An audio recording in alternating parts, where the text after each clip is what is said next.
Let's begin. It's now between you and Kemp. Yeah. So what's the biggest difference in your mind between the two of you as a candidate for governor? Well, I think there's several. You know, for me, I've been talking about for over a year now about who's going to put Georgians first ahead of the special interest, the status quo, and politically correct, and those that are here illegally.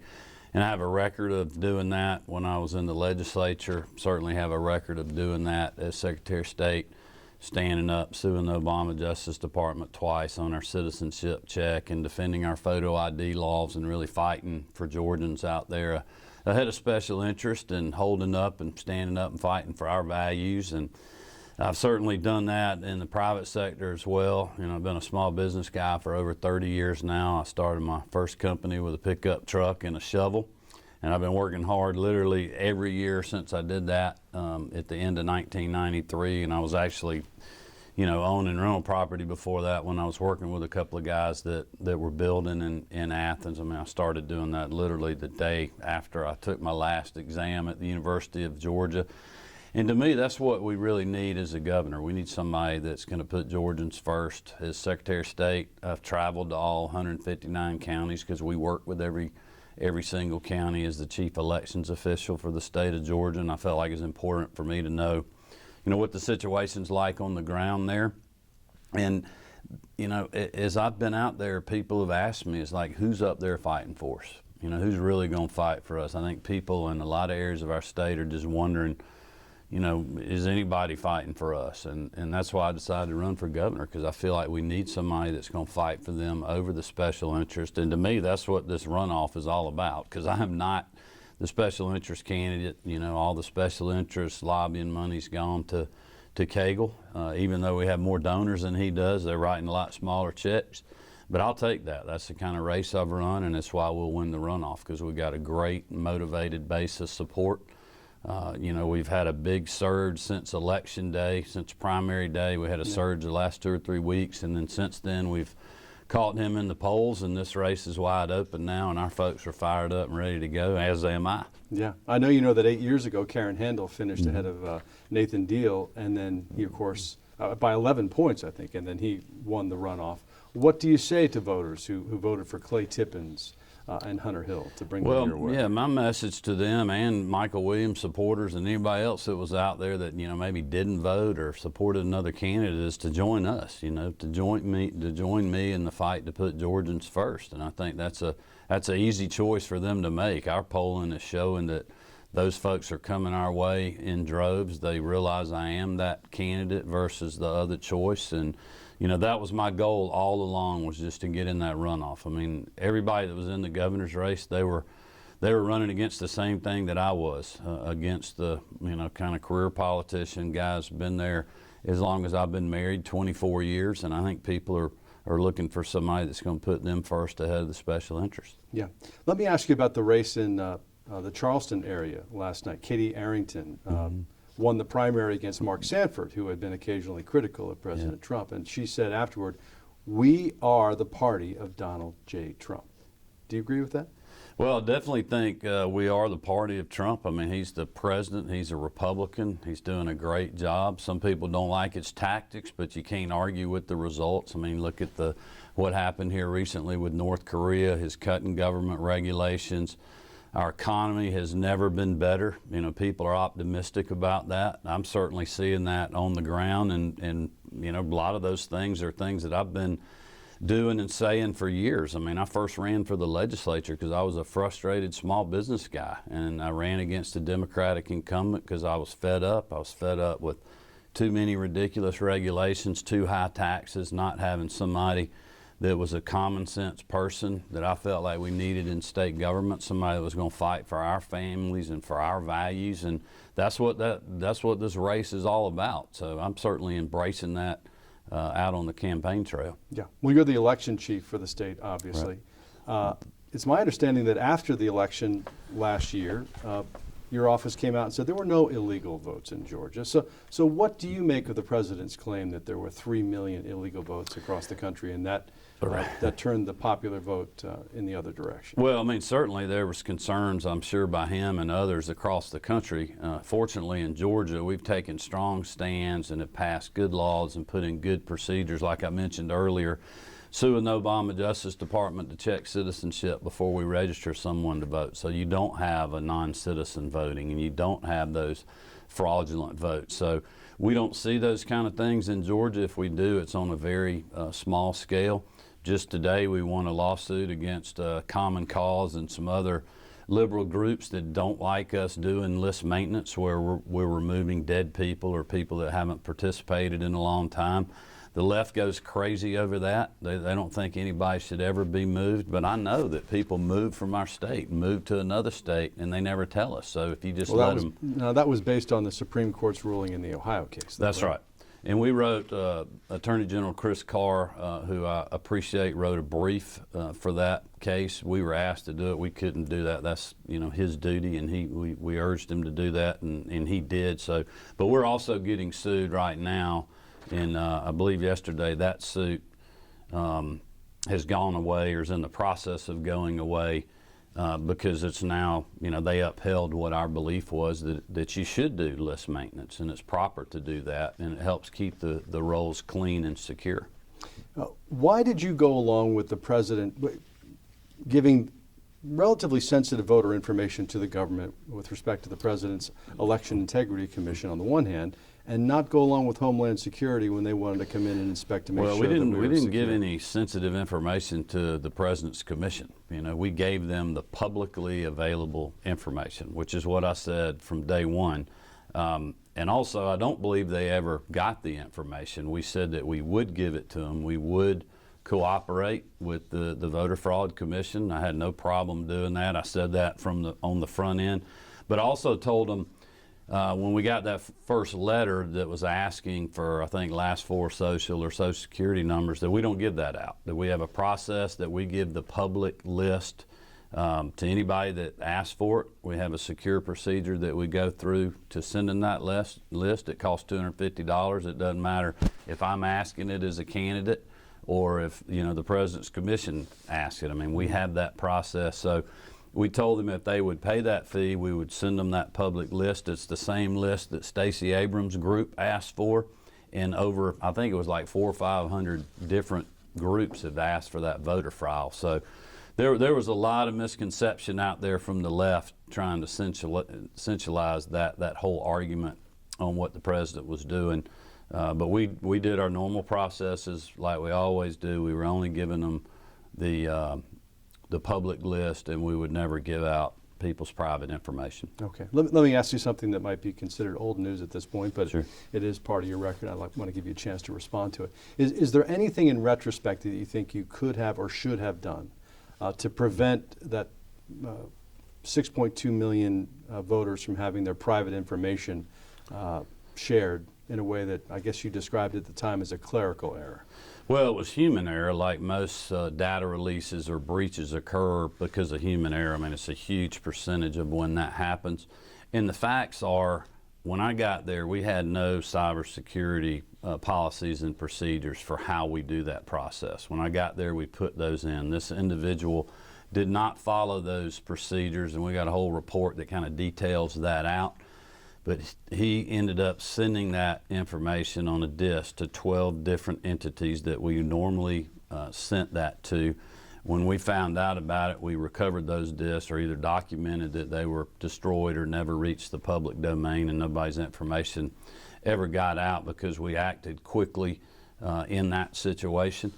But also, you know, look, that shouldn't have happened. It did because of the human error, but I fired the employee, and I went on camera and said I take full responsibility for that because it happened on my watch, and I made sure it hasn't happened again.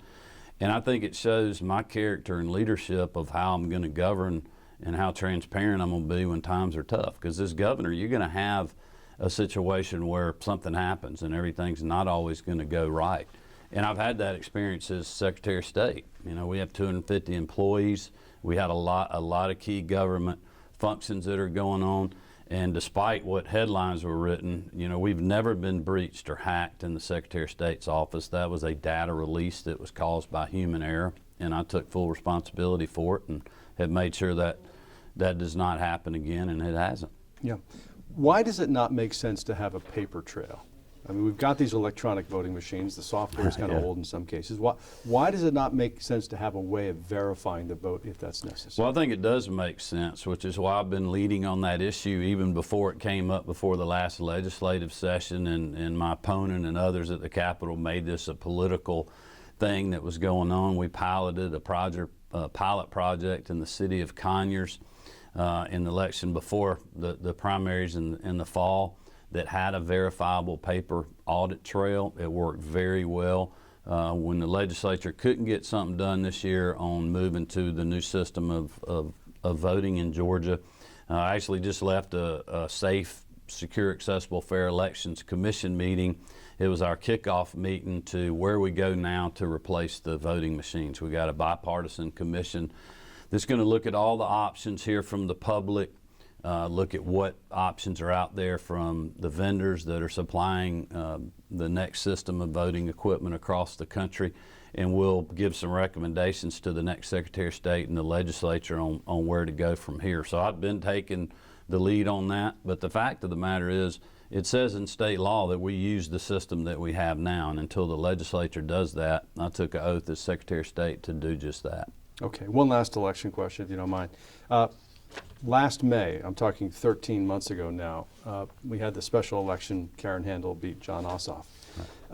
That night, I remember in the Northeast there was a similar election that was done by 10 o'clock. Now, I know that this is a county situation, but Correct. But you're the state guy. What can be done to make sure that these votes get counted in a more reasonable amount of time? I mean, it was a little bit embarrassing that night, to be perfectly honest. Well, you know, you need to ask that question to Fulton County, because it was one county that was holding that election up. But you must have, as Secretary of State, you must have some communication with them about these sorts of things. Well, don't you? elections are run at the county level. They register the voters. You know, they hold the election. It's their employees. It's their processes. They have elected to, you know, let certain elections, let the polls stay open until 8 o'clock. There was some legislation dealing with that this year to end that practice. But when you don't have enough people that know what they're doing, running the processes that are out there, that all these counties follow, you know, that is solely on them. And, you know, we open an investigation and we call them to task on those type things, but it's up to the county and the county elections board to fix that. And I will say the last elections we've had, they've done that. And the reason they did is they put more resources there and more people that understood how to do these processes and do them correctly. And you haven't seen these problems in Gwinnett or in Cobb or DeKalb. So clearly it's a Fulton County issue, and that's the way that our system is set up. As the chief elections official, I don't have the authority or the ability to go in and run a county elections office. You know, we set the rules, the procedures. The state dictated the statewide voting system. We house the statewide voter registration system that everybody uses. But as far as running the day-to-day operations or the evening of an election, that is solely a county responsibility. And, you know, their board was furious about that, and I think they took measures to fix that problem. Yeah, you're right. It was better during the most recent primary. Yeah. All right, let's talk about immigration. You've been very clear that you think that immigration should be legal, that the border should be secure. Fair enough. But you know a lot about the ag business. So how do we create a balance between having a secure border and at the same time, you know, welcoming workers who we really need to plant and to harvest Vidalia onions, to you know, work in other parts of the agriculture industry, to make carpets for that matter up in Dalton? Well, there's two different issues. You know, as a father of 3 teenage daughters, I am concerned about their future and about their safety, quite honestly. When we have federal prosecutors that Donald Trump thankfully has put into Georgia, and they're saying that Georgia has become a distribution hub for the Mexican drug cartel, when you have people like Vic Reynolds, the DA in Cobb County, that knows and deals with criminal street gangs every day in our state and has done something about it, we need a governor that's also going to have a strong public safety reform package, kind of building off what Governor Deal's done with criminal justice reform to keep our families safe. We're not going to continue to be the #1 state for business in the country if we don't have a safe environment for our businesses and our families to thrive in our state. And that's why I do support, building the wall and having a process to secure our border and supporting Donald Trump in that measure. Hardworking Georgians out there, their health care keeps going up. They can't even afford it now. It's outrageous. Yet people that are here illegally can go get free health care basically whenever they need it. So that's why I've taken that strong stance that we need a process for legal immigration. I was the first candidate in the governor's race that came out in support of Senator David Perdue and Senator Tom Cotton's SAFE Act to reform the immigration process, to do away with chain migration, and to streamline other processes. When you think about ag workers, the H-2A program, I mean, I hear that from farmers all the time, and I support that. I always have. It's cumbersome, it's expensive now, but those things have got to be fixed at the federal level. The things that we can fix at the state level are also things that I've talked about, and I've got detailed plans to do that. When you think about our plan to track and deport criminal illegals, and also to stop and dismantle street gangs in our state. Both of those things detail with creating a database that will tear down the silos between federal, state, and local law enforcement and prosecutors. The legislature over 8 years ago created the street gang database, but it's never been funded. They said it was a crisis then, and I certainly know it's a crisis now.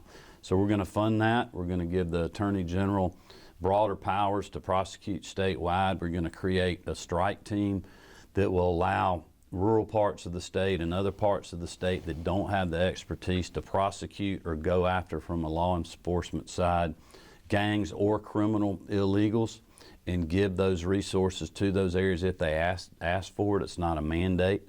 We're also going to require that our local law enforcement has mandatory reporting when they're arresting and booking criminal illegals, so we know who these people are, where they're committing the crimes, what kind of crimes they're committing, so we can do a better job of sharing data and working with the feds. Is that the 287G? Well, it's a little more than 287G. I mean, that's the sheriffs and local law enforcement dealing with that. This is creating a new database in Georgia that will give access to all these folks, the penal system, and others. Because what I've been told is happening is you have these drug dealers that are criminal illegals. They come here, they get arrested, they bond out, they go home, they get another identity, and they come back to another part of the state and do this somewhere else in another name. So we got to figure out ways to track them, and we got detailed plans to do that, which is really what my whole campaign has been about, is not just a bunch of empty promises of being somebody that people can trust to do what they say when they get in office. I have a record of doing that. When I was in the legislature, I served 4 years, I was back home for 3, and then I've been back as Secretary of State. And one of the things I learned being out of government and watching it, knowing how it worked, is that I told myself if I ever go back, I'm going to tell people what I'm going to do, and when I get in office, that's exactly what I'm going to do, and that's what I've done as Secretary of State, and that's exactly what I'm going to do as governor, which is why we have these detailed plans to keep our families safe, to reform education, talk about transportation, cutting government regulations so we can be #1 for small business, strengthen rural Georgia, get high-speed internet in all parts of our state, and give Georgians an opportunity like everybody else has, no matter what their zip code is. Yeah. When I saw your ad that included you in your F-350 saying, you got a big truck and can take criminal illegals to the border if necessary by yourself, it did occur to me the first time I saw it, well, how would you identify them? What were you thinking when you came up with that? Well, that's our whole plan, the track and deport plan. That's what the database is all about. But I mean, you driving around in your truck. Well, don't take everything so serious in politics these days. I think anybody that watched that commercial that is a normal, level-headed person would understand that we were using a little bit of campaign fun filming that commercial to draw attention to my 4-point plan, which we'd literally been talking about for over a year. And the left was outraged by that commercial and the Jake commercial because of my strong support and advocacy for the Second Amendment, wanting to go after criminal illegals, you know, taking a chainsaw to government regulation and fundamentally reforming how state government works. But everything that we were drawing attention to in both of my ads was talking about the 4-point plan that I've literally been talking about since day one. Yeah. Are you a regular shooter? Do you hunt? Do you go out and shoot? What do you do? You know, I hunt, shoot, carry. You know, my girls do. Those 3 teenage daughters, they hunt with me. They know how to shoot. They know how to defend themselves, and I'm a strong supporter of that. And I think Georgians should have that, you know, same opportunity. Do you have even the smallest hesitation about constitutional carry, in the sense that, you know, there's some people out there that maybe, you know, ought to have more preparation before they're carrying a gun Yeah, I around their certainly pocket? support constitutional carry, but I also, you know, understand that we've got a mental health issue in our state. That's something that my wife Marty's very concerned about. She's been on the road campaigning a lot. And there are issues out there that local law enforcement and local governments are having to deal with. That is not an easy issue. And certainly we shouldn't be allowing people that have mental issues to get handguns. And you know, currently there's processes in for that. And as governor, I'm going to work with Georgia Carey, who endorsed my campaign, to work on expanding the Second Amendment and gun rights where necessary, and make sure that we have procedures there to be able to deal with issues like mental illness. Yeah, it's interesting. I mean, I am a supporter of the Second Amendment for what it's worth. I'm not running for anything, but it does seem a little odd that it'd be easier to have a gun that you can carry in your pocket than it is to get a driver's license. I mean, there ought to be some preparation. Well, we're talking about the Constitution here and the right that people have, and I certainly support that. And the Second Amendment is near and dear to my heart and to most Georgians, and you know, I'm going to be a supporter of that. But it doesn't mean that there's other issues with people that we have out there, and you know, it's everywhere. It's in our enforcement, law enforcement's dealing with it, our schools are dealing with it, our social services agencies and state government are dealing with it, our communities are dealing with it, and you know, I'm gonna be open to working on those type issues as governor. Okay. Well, let's talk about education for a second. I know you're a proponent of school choice. How big a deal is what Kemp and Cagle was recorded saying?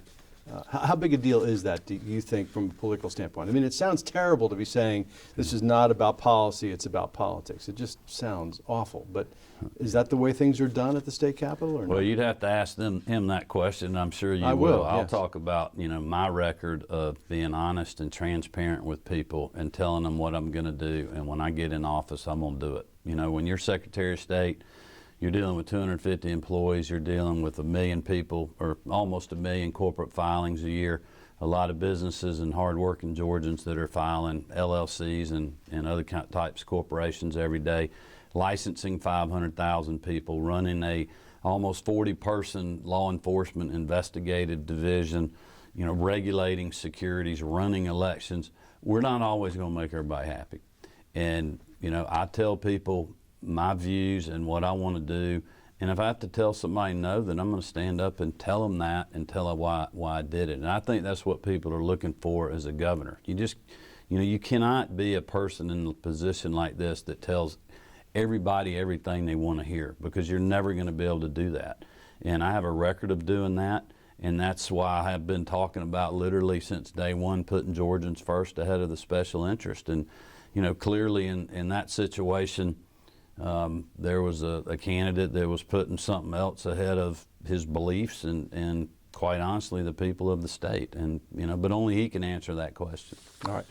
On abortion, you have said that you'd like to have a law that's even stricter than Alabama's.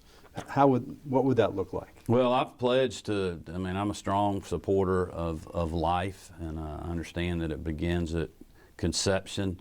There's a lot of conservatives in our state that want to move the needle further. I've committed to doing that, and I look forward to working with the legislature to do that. So what kind of exceptions would your law allow? Well, what I've talked about doing is just that, the life of the mother would be the exception. But I think what we're talking about here is So not rape or incest, just the life of the mother. And I think what we're talking about here is conception, and life begins with a heartbeat. And I think that's the legislation that people are interested in. And I've expressed my support for a bill like that as governor. Okay. But, well, just to be clear, though, conception and heartbeat are two different things then. Well, it is, but I think you have to work under the parameters. I mean, look, I believe life begins at conception, but there's a lot of people in the legislature that want to move the needle from where it is to when that heartbeat is. And that's, I guess there's people that would argue when that happens at how many weeks, but I basically committed to, if that, getting a bill like that passed through the General Assembly that moves past where Alabama or Mississippi is now. Okay. Plant Vogtle, what's your position on the expansion there, the nuclear expansion at Plant Vogtle? Well, that thing went down the track long before I started weighing in on it. I did support, what's gone on recently with that early in the campaign, because I felt like we were too far down the road. But we certainly, I've put out a statement saying that, Georgians need to be put first and the ratepayers need to be put first. I think it's important for us to have low energy costs. That helps our economic development. But the way that was done in the legislature years ago was not the way I would have done it. And, unfortunately, that's way down the road now, and that decision's been made. And I do think long term it will serve us well, as long as things are moving along like they're supposed to, and I certainly hope that they are, but I've encouraged people to put Georgians first and ratepayers first. What's it like to be running for governor, as a family man? You have a wife, 3 children. I mean, what do they think about all of this? Well, we talk often, especially in the last few weeks since we've tied my opponent in the polls after he was supposed to win without a runoff, and he started attacking me a little bit, that we got to be Kemp strong. But we're a strong family. We have strong faith, and we're fighters, and we've been through tough times before in politics and in business, and the girls have been through tough times growing up, as teenage girls do, whether it's in sports, schoolwork, dealing with different things that happen at school, and we're a very strong family. They're all in. They're 120% behind me. They're out there working hard. I kid people all the time that Marty and the girls probably get more votes than I do, so I try to keep them out on the campaign trail as much as possible. But, they're doing great, and they believe. They know what a hard worker I am. They know that I'm running for the right reasons to put Georgians first. And, they've seen me doing those things, as I always say, doing the right thing when no one's watching. They've been able to see that, and they'll tell people that, and they know it in their heart. Yeah, I'm sure they love their daddy. And to be the politician, well, thankfully they look like their mother. They love their daddy. In my case too. But you've got to have a thick skin to run for political office. But that doesn't necessarily mean that your family has a thick skin when they read, mean things about Dad online and see it on the television. No, they do, but they're at an age, being 15, 17, and 19 now, where they're, they've been around a little while, and they've been used to mean things being said about them, and they probably said things that we've gotten on about other people that they wish they hadn't have said. And, they know that politics is politics, but they also know the kind of father I've been, raising those girls in Emmanuel Episcopal Church where I grew up, and our family going there. And we have strong faith. We know that the Lord's got a plan. We're just living it out.